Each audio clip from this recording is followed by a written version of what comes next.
Hi, just a quick video for the DIY channel. This is a FYI as to how best to use the range extender. There's been several comments on people of when they should or should not use a REX, and also the noise of the REX, how to mitigate that. So I just wanted to do a couple quick highlights on how to properly use it. The first one I want to mention is you want to go in and with BIMR code, if you're in the US, activate the menu selection for the range extender. So that's going to be under settings, and then you'll see range extenders. You want to make sure that's active first, and you can do that by coding your car with BIMR code. Here's a quick demo on how to set up the REX hold mode. So once you've downloaded BIMR code off the iOS App Store and have a ODB adapter connected to the car, you go through and select the head unit subgroup and then the range extender menu, and then under that the activate, and then you would update the software in the car. What's important next is if you've coded your car, it'll default into the REX being able to activate at around 75% or less state of charge, versus currently you see a little white arrow that's just beyond the battery range, right about here, and that is the indication of when the REX is currently set to turn on. So if you go back to the range extender menu, you'll see that you have the state of charge at 70%, and if it's over 75%, it will tell you that you're not able to activate it. And what you would do then is, using the iDrive controller, go ahead and click on turning that on, which I'm not going to do right at this point in time, and that will activate it. Similarly, if you're not in this menu, there's a couple other ways you can get to it. One way would be actually coding one of your active buttons here to turn it on.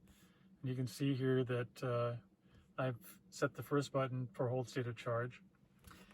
Or you could, of course, use the voice menu command. And if you click on that range extender, range extender, use the controller to proceed, and that will get you there as well. So the best time to turn this on would be when at least when I use it, is when I'm on a long trip. During driving downtown, I don't really like to use it because of the background noise at stop signs and traffic lights. However, on the motorway or freeway here in the US, it's basically undetectable, or it's very minor amount of noise. And I think it works best if you use it where you're going long distances at high speed and you use it to extend your range. And then when you pull off the motorway back onto downtown traffic or populated areas, stop and go traffic, to disengage the REX at that point in time and use strictly the electric only mode for that type of traffic situation. That seems to work the best in my opinion. So today we'll go ahead and turn on the hold state of charge. You can see here that if I now press the button to activate the hold state of charge, that once it turns on, you can see the little white arrow has now moved to the current point of where the battery charge is. And we'll listen to see what the sound of the motor sounds like when it turns on here. I'm not hearing it yet. Actually, it is on. So it's not very loud compared to the background noise. And once you're up to freeway speed, the amount of noise compared to the wind noise is quite low. So again, I think this is the best time to actually use this in the vehicle, is on the motor or expressway, when the background noises are pretty high anyway, plus you're saving your battery for when you're doing the stop and go traffic, which is probably less wear and tear on the REX anyway.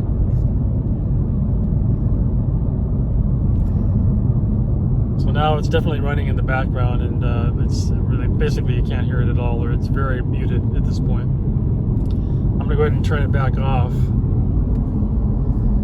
There will be a delay even though you tell it to turn off again. So it'll be a few minutes before it actually does turn off. We'll see how long it takes for it to actually disengage here.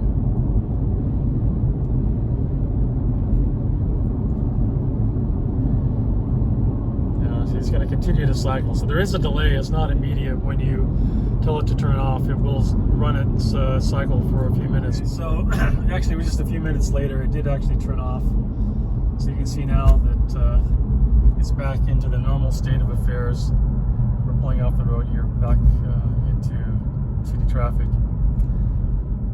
The other thing I wanted to mention was coding for the range extender. I think makes a lot of sense because I don't think that most people want to be using their range extender when they're clear down at the 5 or 6% remaining battery life, because at that charge level, if you're going up a hill or going at motorway speeds, the REX itself is not capable of maintaining a high rate of speed with the electric motor or the gas motor alone.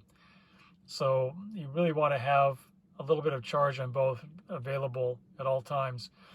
By setting it so you're activating the REX at a higher level, you can avoid that whole situation. So even if you're over the horsepower capability of the REX, you're still capable of overtaking or passing other cars or going up hills as necessary, above and beyond what the REX is capable of providing.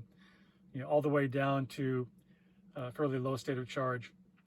It gives you redundancy as well, where if for some reason the battery system is having issues, you have the REX, or if the REX fails, you still have your battery range remaining to get you to a safe haven, or either a charging place or off a congested road area that wouldn't be safe.